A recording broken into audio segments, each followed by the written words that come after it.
Hello, hello. We are live. Let's see if this one does what it's supposed to do today. You never know with a live, but hopefully we're able to get this one off to a good start. Super excited.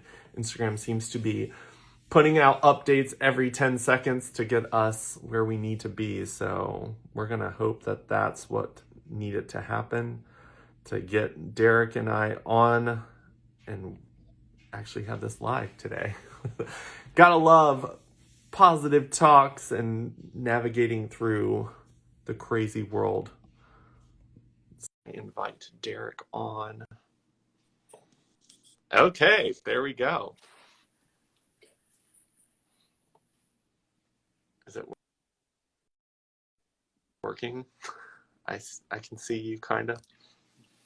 Yeah, it just turned on. Perfect. How are you doing today? Okay. I'm good. How are you? I'm doing better now that the live is actually working. I know, yeah. I was afraid it wasn't gonna work because earlier I couldn't send messages, so Yeah, Instagram is being very glitchy today, but hopefully we can navigate through this live without any other glitches. yeah, hopefully. Well, I will let you introduce yourself so people know who you are, and then we can kind of dive into a conversation. Yeah, okay. Hi everybody, I'm Derek. I am currently a senior at Clemson University studying environmental engineering. For anybody who doesn't know, that's in South Carolina, which is where I currently live, but I grew up in New Jersey. And I'll graduate in May, so I'll see where the wind takes me after that. Awesome. So most of my family actually lives in New Jersey on my grandmother's side, and then I actually got a job offer down in South Carolina and didn't take it. I took the Virginia route because that's where I'm from. Oh, okay. So I almost ended Yeah, up in South Carolina as well. nice. Yeah, I love it down here. Definitely different from New Jersey, but um, I Yeah. enjoy it. Yeah, I know that it's warmer in South Carolina right now than it is in New Jersey. Virginia's like right in the middle, so like we are dealing with it kind Yeah. of starting to get cold. Like I'm wearing the flannel right now to stay warm, trying to hmm not switch over to like full on winter coat just yet. Yeah, yesterday and today were the first days where it was like pretty cold here, and some people from like down here put on their winter jackets. It was in like the 50s and low 60s. But Uh, I'm used to like 20s and 30s, so I didn't need a winter jacket yet. yeah, I had a friend that moved to Virginia from North Dakota, and Oh he no. like through the entire winter was like wearing shorts and short sleeves, and he was like, "This is nothing compared to what I'm used to in North Dakota." Yeah. Yeah, you're used to like So -10. yeah, I moved down to Florida for a little bit, and it actually snowed the year that I was down there the first year. And I was like, Oh "Oh God. no, I was moving down here because I wanted warmth. I brought the snow with Yeah. me. That sucks." Awesome. So you said this is your first live on Instagram. Yeah, I've never done this before. So I think I've like played around with it and like accidentally started one, but then I I don't know, I've never tried it. So this That's is all new awesome. for Have you me, but done them it on seems cool. TikTok yet? No. Okay. I know TikTok requires you to have 1,000 followers to do it, and I was glad Yeah. to hit that mark very early on because I definitely plan on using that platform for some fun lives in the future. Yeah. Yeah. It pretty much just takes like one good video and you'll hit that 1,000 followers. Yeah, it's TikTok's algorithms are definitely different than all the other platforms I participate in. So I'm trying to learn them Yeah. as quickly as possible. Oh, yeah. The thing that interested me about TikTok is that it connects you with people who you don't already follow. So it's so much easier to like gain a following on there than on any other social media platform. Because like Yeah. Instagram, your account might, like your posts might end up on the explore page, but it requires like people clicking on it and then like following you again. And I think only more popular accounts tend to go on there, but the TikTok Yeah. algorithm seems to work better. Yeah, I mean with lives like this on TikTok, like you fall into that like news feed type thing and Uh-huh. people will end up finding you randomly on a live. Whereas an Instagram live like this, the only Hmm. people that will be showing up are people that either follow you or me, or if people that are watching hit that little airplane button and share it. But other than that, like Instagram Yeah, lives kind of exactly. stay with our current following, which is kind of crazy. TikTok's definitely better in Yeah. that sense for sure. Yeah. I Well, like it, but I figured today in our live, since it's one of your first ones, and I think that one of the topics that we wanted to kind of talk about was just like self worth and self love and that journey that we've kind of been on in life. I think that everyone in life can be on that, whether you're part of the LGBT community or any other community in general. I think we're all learning that society says one thing and we don't always align with that. And we have to hmm. go through the journey of determining who we are as a person versus who we are told we are supposed to be. So, like, on that Yeah. journey, like, what are some things that you've kind of come up against and kind of had to, like, sit and go, is that me or is that what people want me to be? Yeah, I think at least one of the biggest things that I struggled with coming out was the fact that I growing up, I felt like I didn't necessarily fit the stereotype that was like gays in the 2000s and like even early 2010s that you like saw on TV or in public or whatever. And I think my personality is maybe more masculine than some other people in the LGBT community. So I think that was one of the things that I struggled with my own identity because I felt some sort of attraction to same sex people, but I was struggling to actually identify as gay because I didn't fit the rest of the things that you're supposed to be gay. And I think once I got over the fact that I'm not going to fit in a box and neither should anybody else, that it just became easier and I didn't really care what anybody else thought.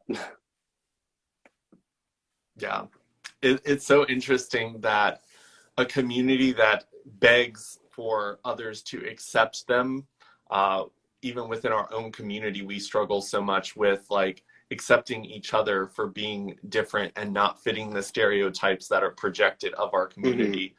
And I mean, across the spectrum, when it comes to like masculine and feminine energies, I think everyone, it's somewhere on the spectrum. We all fall somewhere. And I think even as we grow, we kind of like fluidly shift between things because as we become more like familiar with ourselves, I think we become more comfortable with exploring different things that maybe like are considered more feminine than masculine. Whereas like when you're still kind of at the beginning of your journey, like you feel like you need to stay a little bit further in one direction or the other to kind of Yeah. make it clear for people to understand who you are and what you identify as. Hmm. Yeah, exactly. And I think that was why I didn't end up coming out until about a year ago, really. So I was not out in high school, whether people knew it or not, whatever. But um, Yeah. the first time I like publicly told my friends and my family was last November. Um, and I think it took me such a long time because I felt like I wasn't sure of myself for a long time. And then in high school, I had already sort of established myself as who I wanted to be. And I was afraid that if I came out at some point, that everybody would be like, what the heck is that? Like, that's not who we thought you were. Yeah. um, but then I ended up doing that exact thing in college where I waited 2 years and then I had a group of friends and I just got to the point where I didn't care. And I I had friends who I knew would be accepting and friends who I wasn't sure, but it ended up all working out. Yeah. I I was very heavily involved with a lot of like religious groups when I joined college, and it was Hmm. my more religious friends that were tied to those organizations that I was the most worried about. I also had a Hmm. group of friends that I was like, you know what? If I come out, they're gonna love me and accept me no matter what. But there was certain Yeah. people that was just like, I feel like when I come out, this group of people are not going to be a part of my life anymore. But thankfully, I was very blessed Yeah. as well to have those friends be able to see me as a person and love me for finally being able to come out and be my authentic self, which journey wise, like every day I'm still learning how to be more authentically me. I don't think that I've fully Hmm. discovered that. I think every time I meet more people, I become more familiar with, hey, this feels more like me, this doesn't feel right. Yeah, I would totally agree. Right now, I live in a really small college town that doesn't have much LGBT representation at all. Um, so everybody who is there, we all know each other, but um, I am excited to see what happens when I get an opportunity to move to a bigger city, hopefully this summer. Yeah. When being in New Jersey, I know New Jersey's a little bit bigger than it seems on the map, but I know that New Yeah. Jersey's right there at New York City, which is like pretty much like a gay capital of the world. A lot of LGBT people run after the bigger cities like New York or Los Angeles to kind of find acceptance. Like, have you kind of explored while like maybe on summer breaks and stuff in New York? Yeah, this past summer, I lived at home, but the internship I was doing was in New York City, right in Manhattan. So I did spend a lot of time there, and I made some friends that helped me like stay the weekend there and got to experience a whole different culture than I'd ever experienced before. Um, I like grew up in New York City or near New York City, so it the city was not new to me, but like the adult and LGBT experience in that city was completely different from anything I had experienced before. Yeah. Yeah, I lived up in New York City for a summer when I wasn't out yet, and everything that I Hmm. did in New York was very wrapped around whatever my family chose to do with me at that time. Whereas Yeah, now, as an adult, when I go back to the city, getting to experience like the nightlife and the things that are available to people who are old enough to go to bars and stuff is a yeah. very different experience. And I always tell people like I was born near the DC area, and then when it came to like living in New York, I was still pretty much a child when I lived there. It wasn't until Hmm. like I got to do Chicago and live down in the different places in Florida that I was actually an adult getting to experience the things that were offered to adult LGBT people. It's a very different Yeah. experience for sure. Oh, it's totally different. I talk to some of my friends who are my age all the time, like people at Clemson and people at other schools about how we see all these LGBT people like on social media, like living their best lives and going to all these events that we don't have access to living not in huge cities like that. Mhm. Um, and it's hard for us to remind ourselves sometimes that like those people we see are like 30 or like 35 or even 25, and we're 19, 20, 21 years old. So sometimes it's hard to remind yourself that I'm not at the same point in my life as a lot of these other people are that I see online. Um, Mhm. and I think that's something that's important to keep in mind because it's I mean it's detrimental to your mental health if you feel like everybody else around you is like living their best life and exploring the country and all that these cities have to offer, and I'm like stuck in this tiny little town. And I love this tiny little town, but um, there's definitely opportunities that are not available to me. Yeah. I like when it comes to being an influencer online, that's something that, I mean, I've run into people who are in different countries where it's illegal to be a part of the LGBT community. And Hmm. it's probably really hard to be in those positions. Seeing so many people in the United States and other westernized countries that are able to post about their love life and be accepted in a way. And I grew up in a very rural part of Virginia. So I left, Hmm. went to the bigger cities where being gay wasn't just tolerated, it was accepted and just part of society and your environment. And when I moved back to Virginia, I realized that the environment where tolerance was the way that they treated LGBT versus acceptance, the Hmm. LGBT people even weren't able to realize that there was a lot of self hatred for themselves because society made them feel like they were somehow not as good as what society says is normal.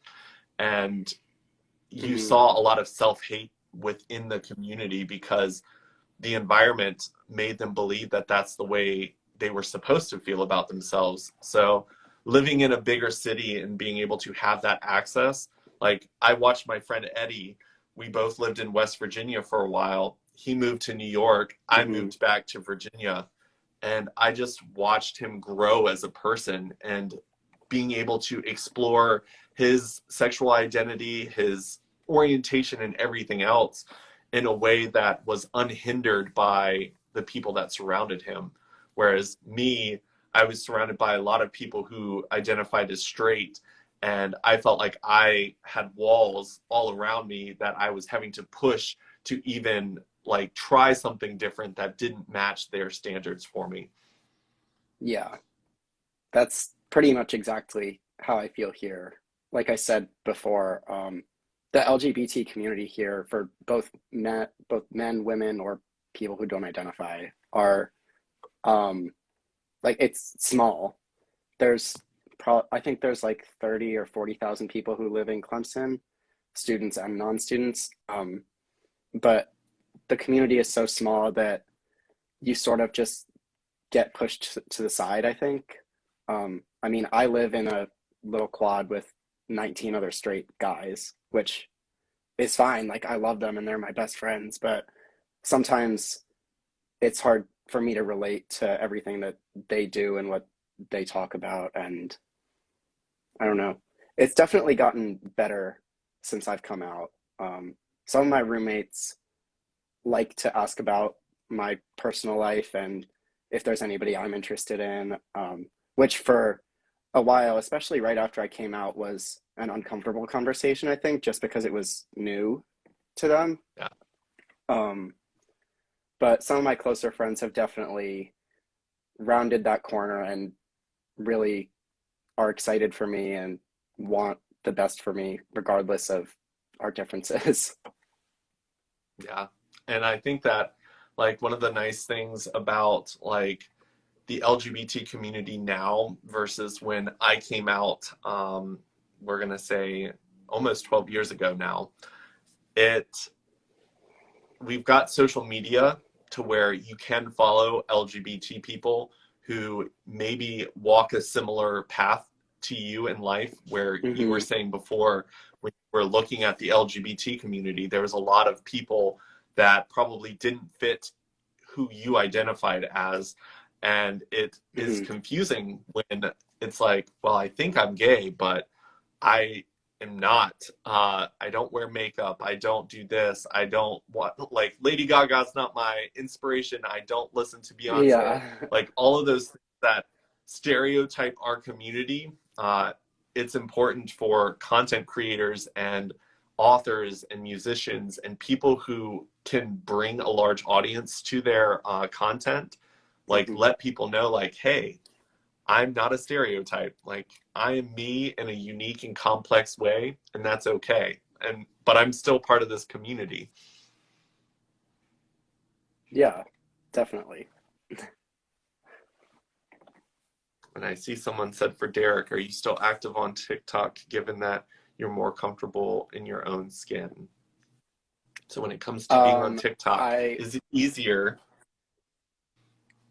Oh, it was definitely easier to like find support on TikTok when you can just put hashtag gay or hashtag LGBT and it goes onto everybody's For You page automatically. But um, I currently am not active on TikTok. I haven't really posted since the beginning of the school year.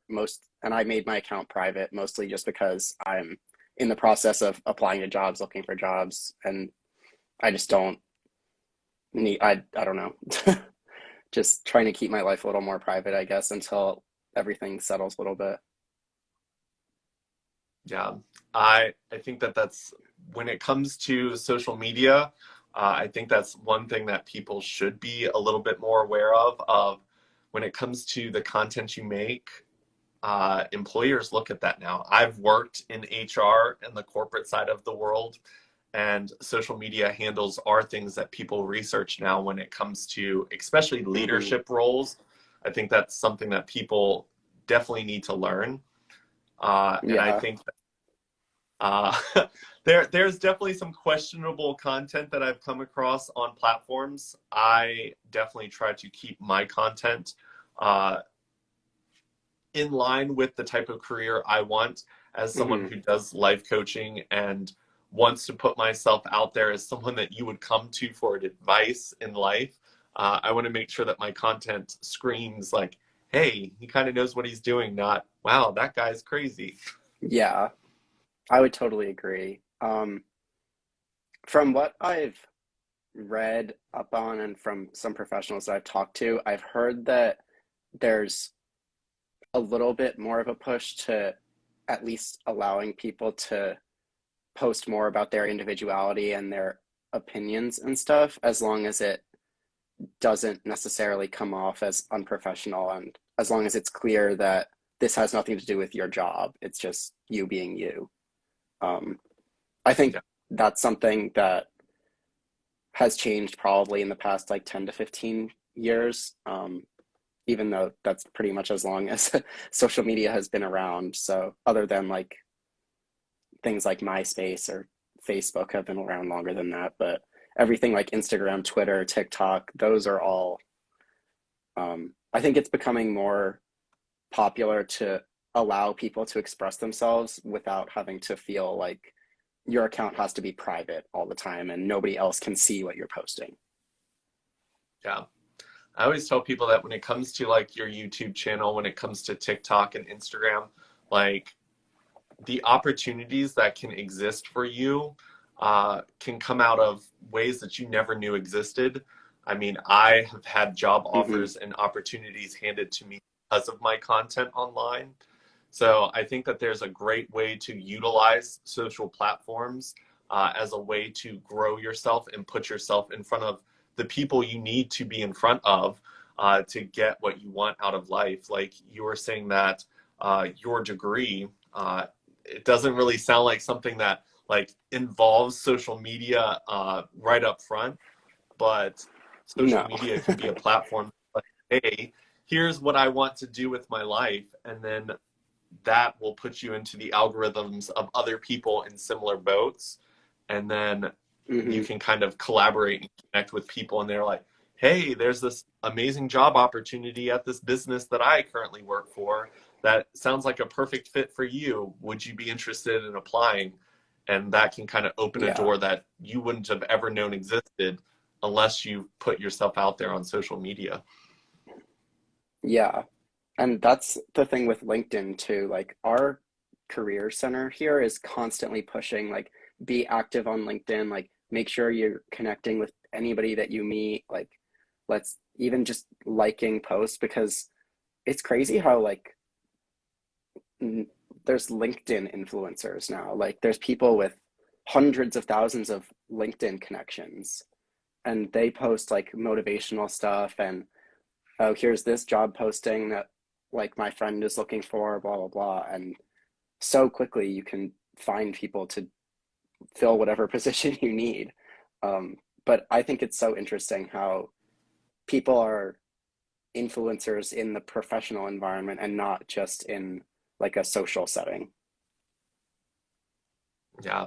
And when it comes to all the different platforms and when it comes to all the different avenues that people can participate in, someone can have millions of followers and be very niched in their market Hmm. and then walk by thousands of people and no one know who they are, because it's not like they are Yeah. a celebrity in Hollywood. They are just a celebrity within their own niche. And Yeah. in that way, I mean, if you're popular in the field that you want jobs in, like that's going to do you a huge favor. Whereas like Yeah. people who say like they've deleted all their social media because they're trying to be professional, and like I think we're moving towards a future where social media and the internet is going to be where everything exists. I went to a doctor's appointment Hmm. last year where the only way to make a payment was through their app. Like they didn't take checks, they didn't take cash, like you had to pay through their app. And they're like, well, we've got a tablet you Yeah. can use. I'm like, wow, we're taking out cash registers altogether. So I think people have to realize that if they want to succeed, we have to move with where everything else is moving to. Yeah, I would totally agree. So when it comes to social media, because I've been out of college for a while now, but when it comes to like social media, is that something that like professors and stuff utilize at all? Or like your campus events, are they utilizing like social media to kind of like advertise things that are going on around campus? Oh, 100%. Every freaking organization on campus has an Instagram account now. Even like things associated with the university itself have Instagram accounts to advertise whatever event is going on. Like every bar here has an Instagram account to advertise their deals. My housing complex has a really active Instagram account. I even like DM them to get maintenance requests because it tends to be quicker than filing a real maintenance request. Yeah. Um, but yeah, it's literally everywhere. It, I mean, if you like aren't on Instagram, you'll definitely miss out on stuff. Yeah, I was having issues with my printer about a month ago, and when I went to like HP's help desk, like it shot me over to Facebook to message them through Facebook Messenger Uh-huh. as a way to like contact their help desk. And I was like, wow, Yeah. like if I didn't have Facebook, where would I have been sent? Like to a Hmm. black hole where like you need to learn to connect to social media at this point? Yeah, literally. It probably would have just sent you to the Facebook homepage and be like, create an account.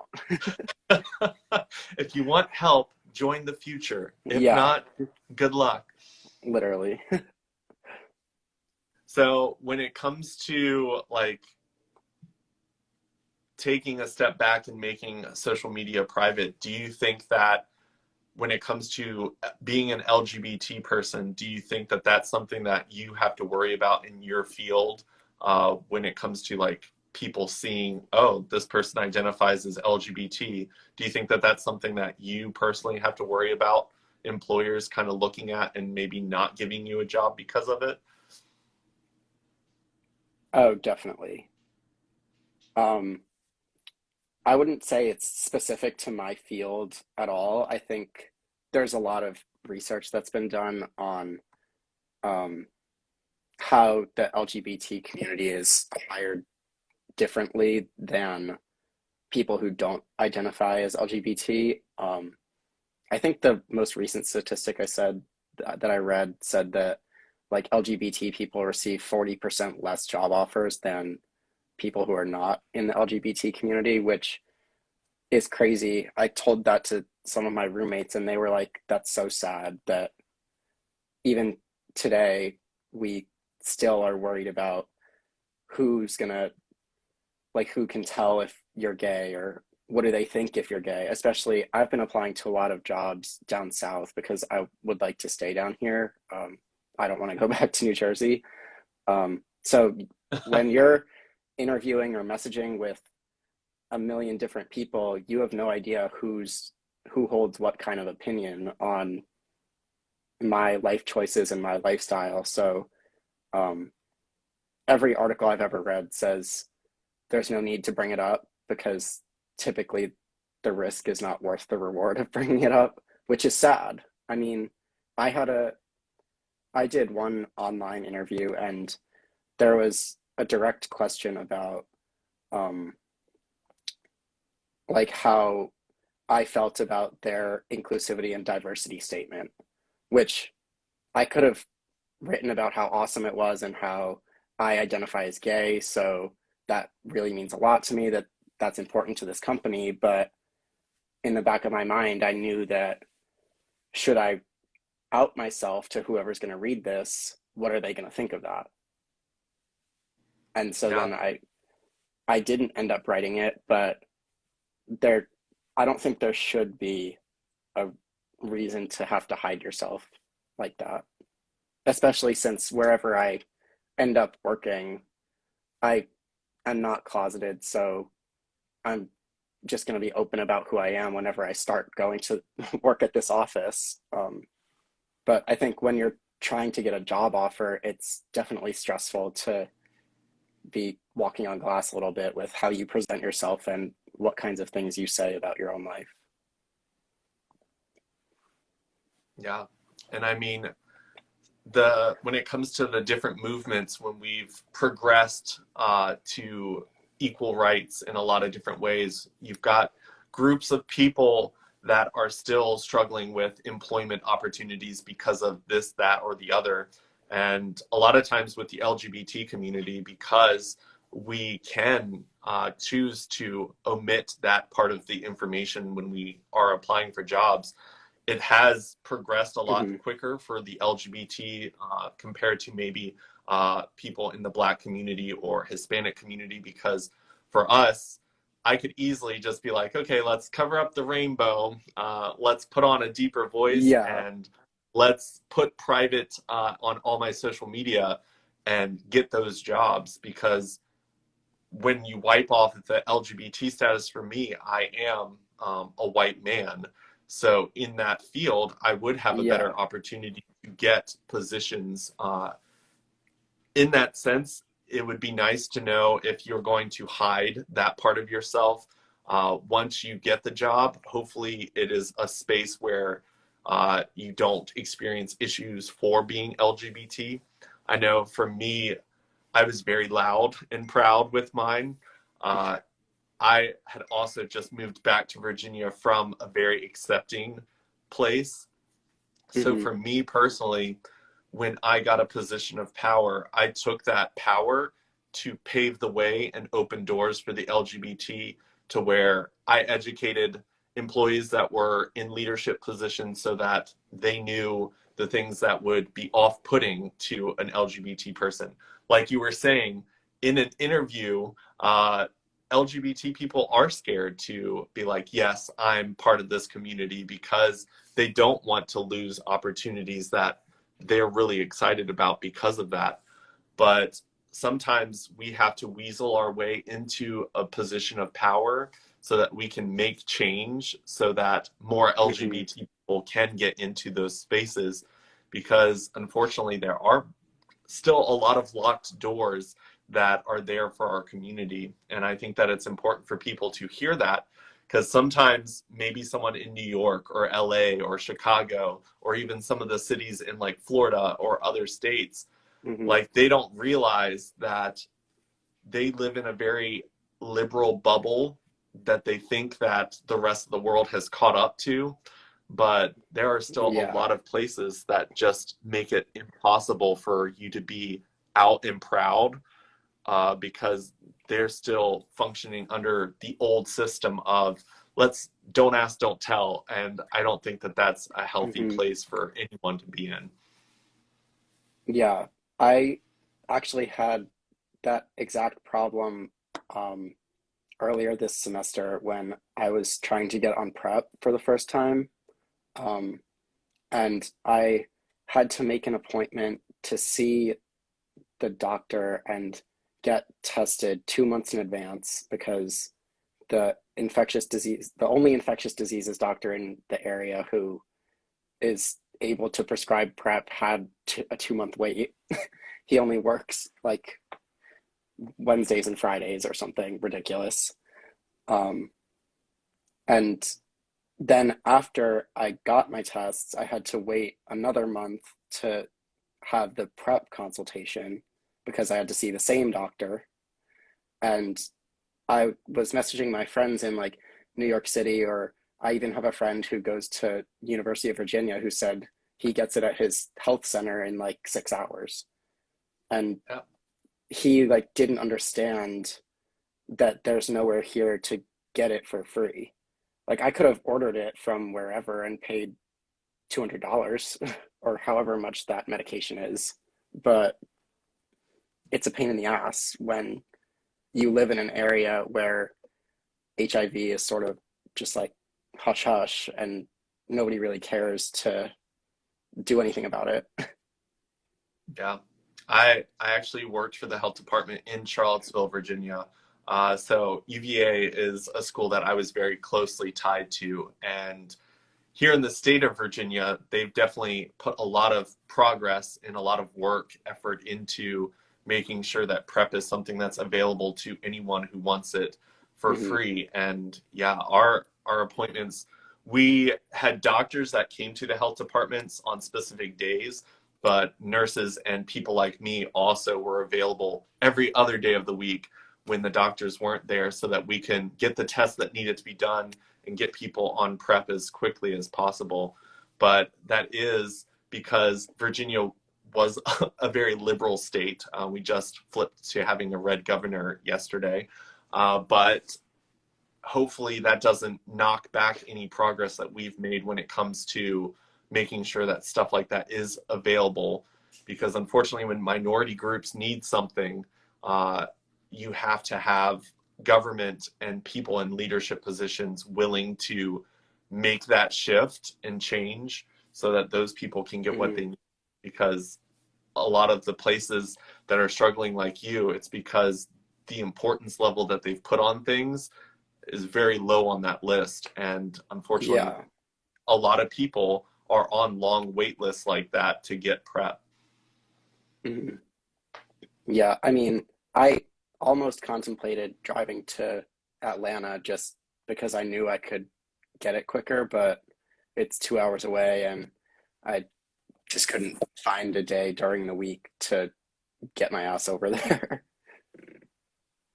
Yeah, and And that then I would be knew a that I would have to go huge, back, and I knew yeah, I had to have to go back there every time. So, yeah, because with PrEP you have to get tested very frequently, so you would be making that trip to Atlanta quite a bit, and that's yeah, ridiculous. That shouldn't be the thing.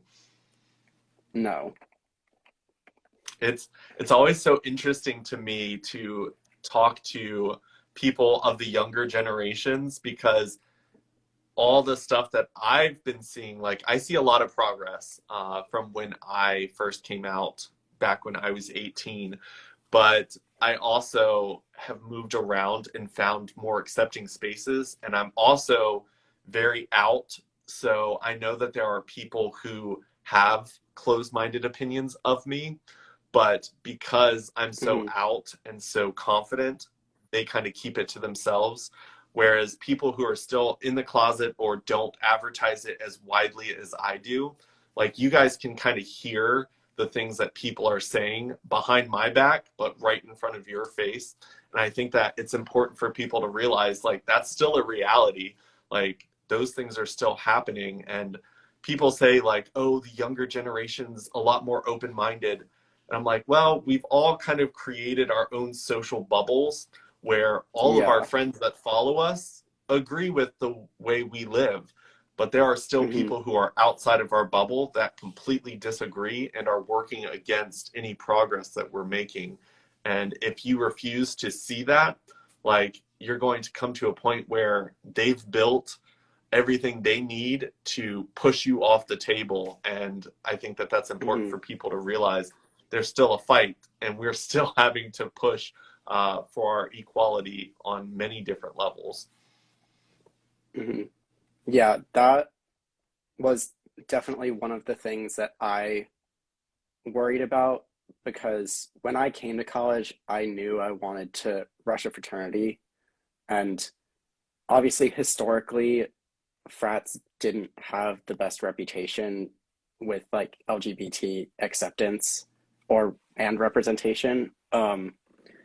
But I felt pretty confident that there was some group of guys here who I could relate to and have a good time with that would also accept me. And I did end up finding those guys. They're all the ones that I live with. I mean, I knew all of them for 2 years before I came out, but at that time I felt really confident that they weren't going to care and that we had already established connections that were more important than the difference in our identities.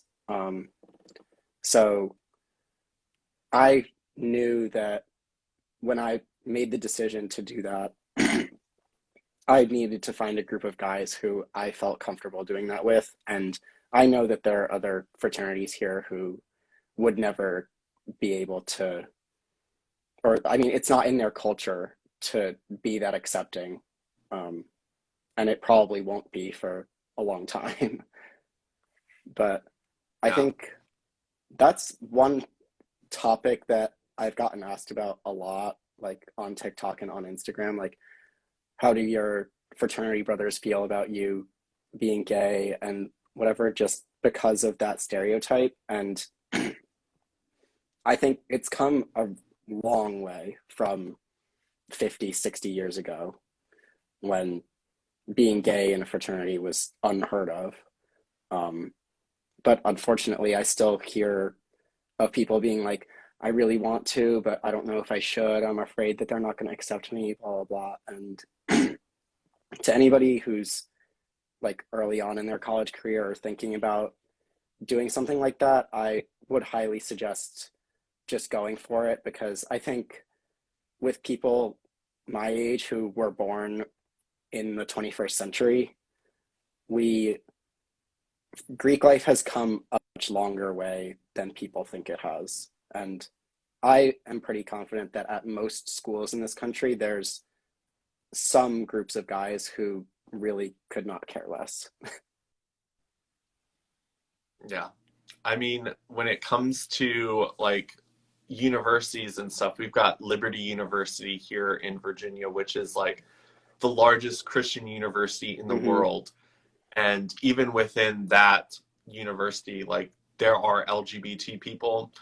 There are people who have opened their minds enough to where, like, there was an LGBT pride in Lynchburg in 19 or Yeah. 2019, and like there's definitely a lot of progress being made. Were there any guys in your fraternity that you were the first gay person that they had come in contact with, or they believe they Um, came in contact with? Because a lot of people I would probably say know gay people now.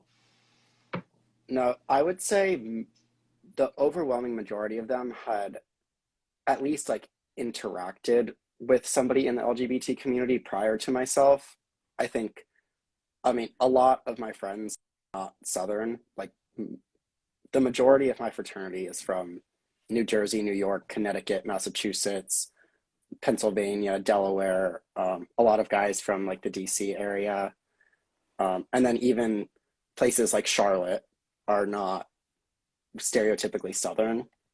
Um, so I would say the majority of them had definitely interacted with people in the LGBT community before, but I would say that a lot of them, I was probably their first friend who identified as gay.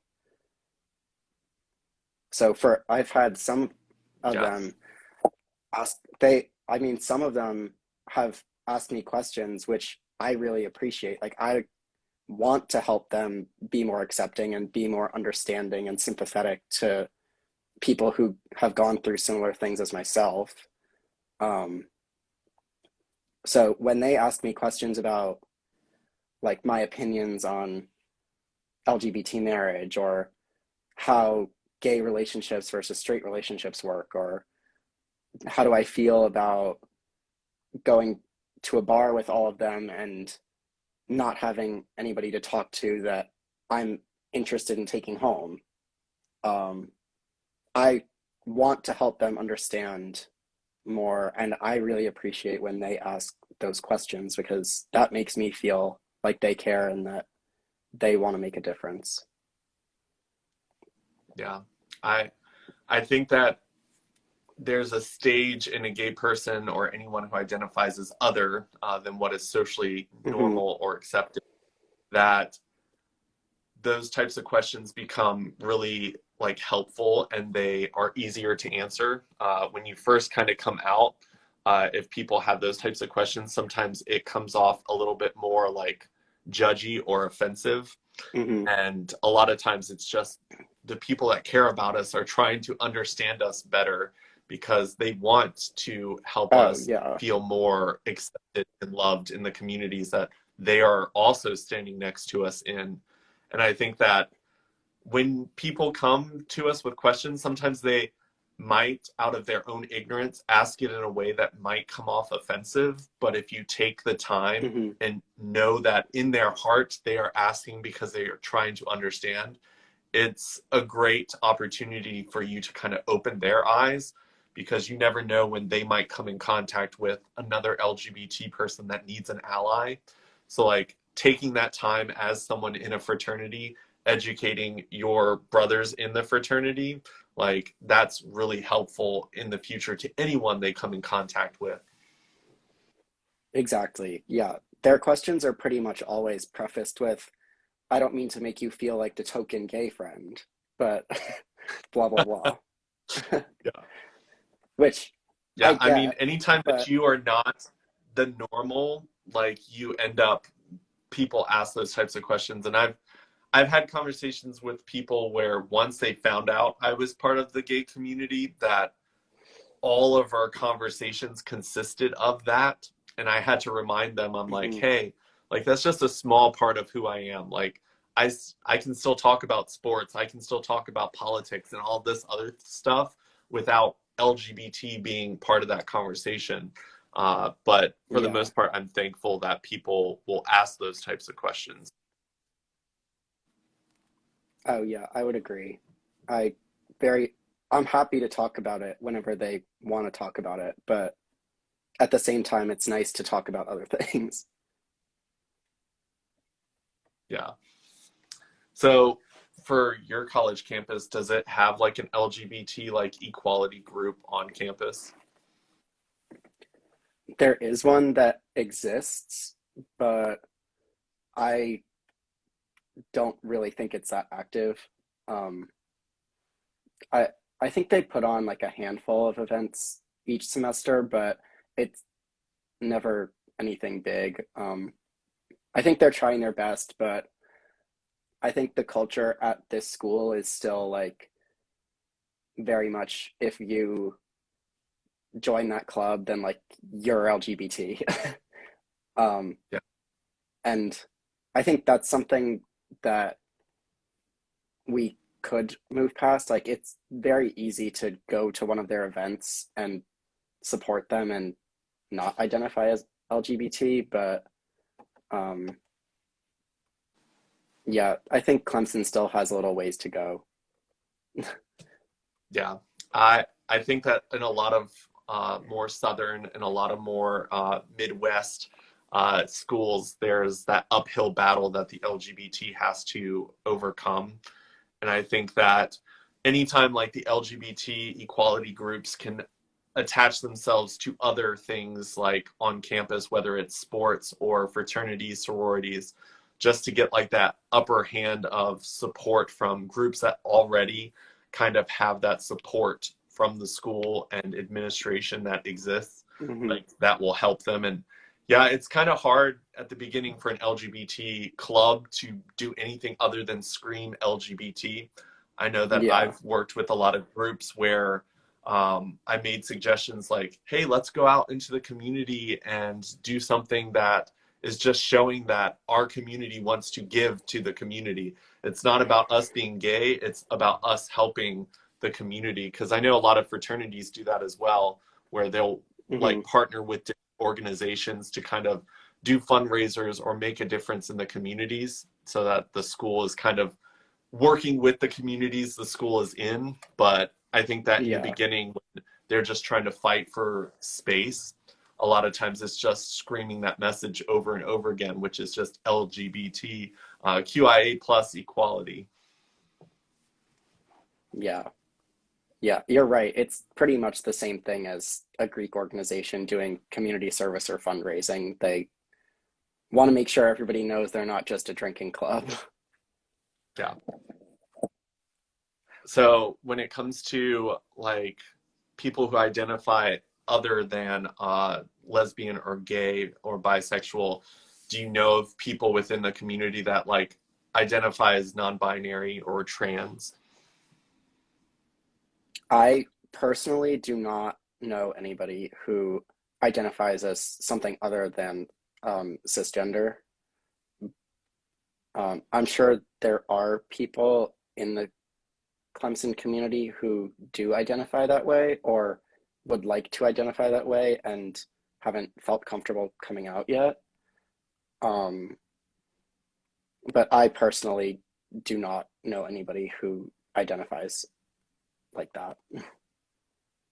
Yeah. I going back to like thinking about people at my universities that I attended, I personally never came across anyone who, and of course that was years ago where those identities weren't as easily said out loud and accepted. Hmm. I know that today it's a lot more accepted to identify as trans or non-binary or any of the other non-cis identifications, but I think that just being more aware of those types of things, because one thing I've noticed is the white gay male like gets a lot of pushback because we are still very privileged in a lot of ways, but also Yeah. when it comes to our struggle of finding acceptance within closed-minded communities already, sometimes we are fighting our own battles to be accepted by the people surrounding us, and sometimes we've got to remember that there might be other people fighting their own battles, but a little bit more of their battle is they still can't find a group to be accepted by. And being part of the LGBT, which is the whole community as a whole, I think that it's important for us to be like, hey, like, let's make sure that we're still creating a space for them to feel safe on campus as well. Hmm. Yeah. I think not having the representation of um, non-cisgender people on campus is something that is holding back others from making that change or being comfortable with themselves to do that. Yeah. And I mean, South Carolina in general, I know has been a very, very red conservative state for a very long time. Hmm. I think that that also impacts people's willingness to like out themselves to the public when it comes to Yeah. being other in different ways. And I think that anytime when making a statement, talking about your fraternity being accepting of you, just making sure that in that space, like even if you aren't super aware of the struggles of the trans community, like just making sure that when your brothers and friends say, hey, I accept you, make sure that in that statement, that acceptance goes for the whole community and not just you as their friend. Make sure that all gays follow in that, all people of the community as a whole, because I think that it's our job to educate, even though we're not part of those communities, that we ourselves also educate our close friends, because it's not just the gay men that need help. Like everyone in our community is still there. Oh, yeah, absolutely. Um, I've emphasized to my friends that I want to educate them because it matters not right this second. They know me well enough where I'm not somebody who's going to be personally offended if they're not politically correct or if they accidentally say something that's offensive. Like that's just not who I am.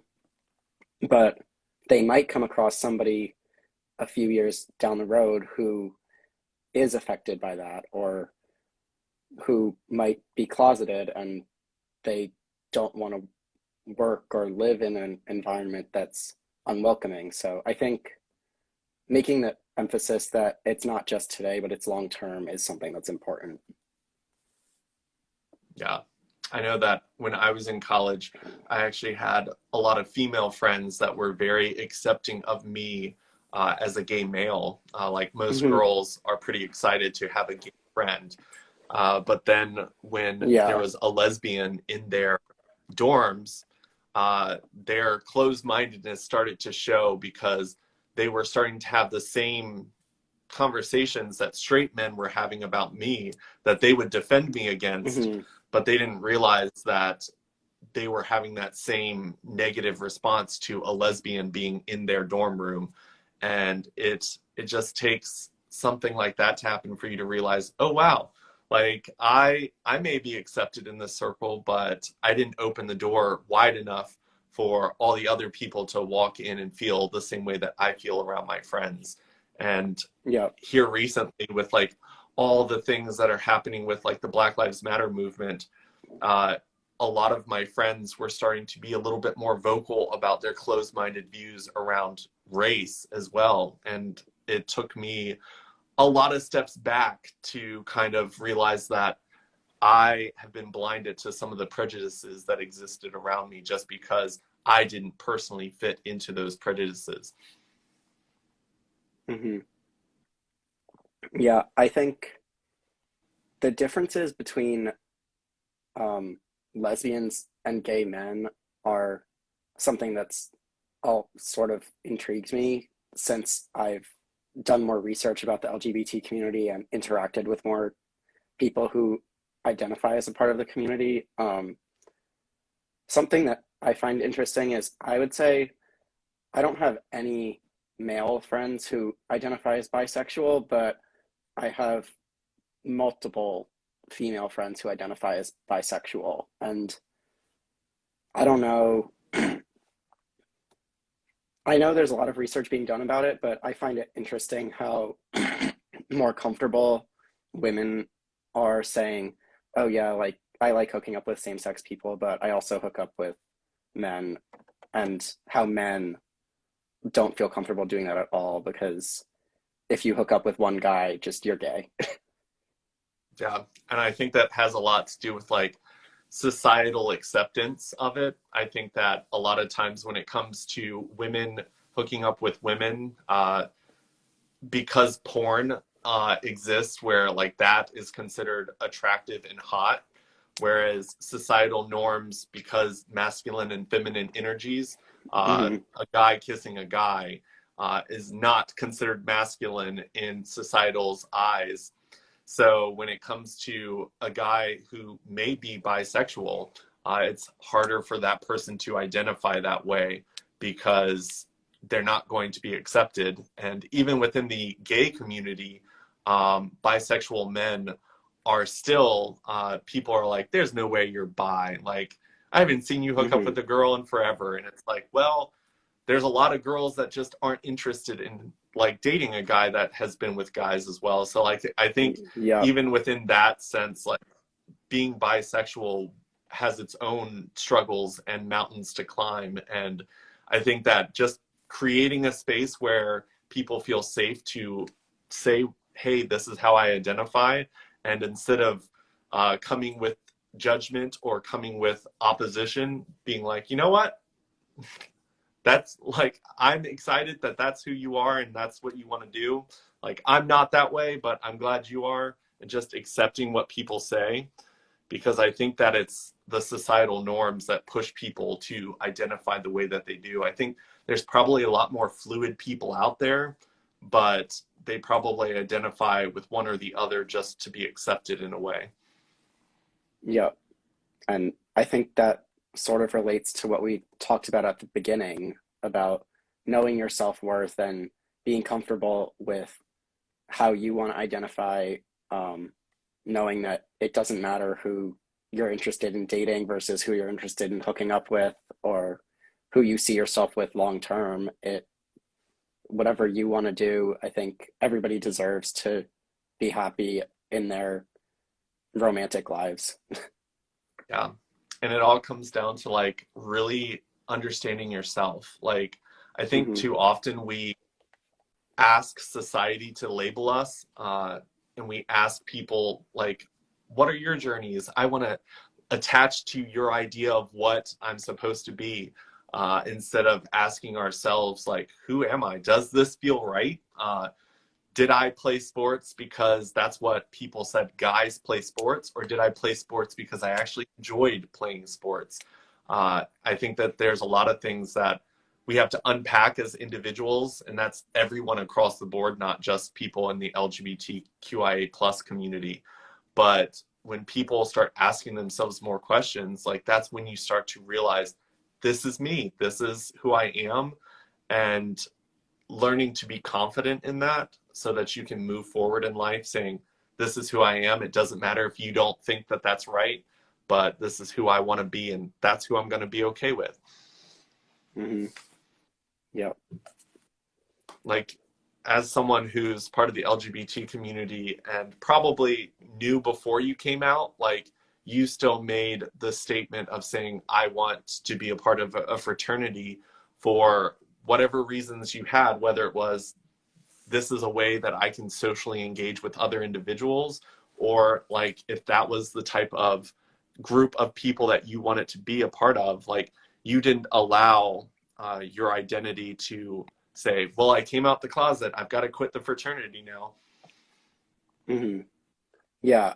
Um, I mean, the biggest attractor to me was that I just had never had a close group of guy friends in like middle school and high school. So that was something that I felt like when I came to college, and I was the only person from my high school who came to Clemson. So I didn't know a single soul here.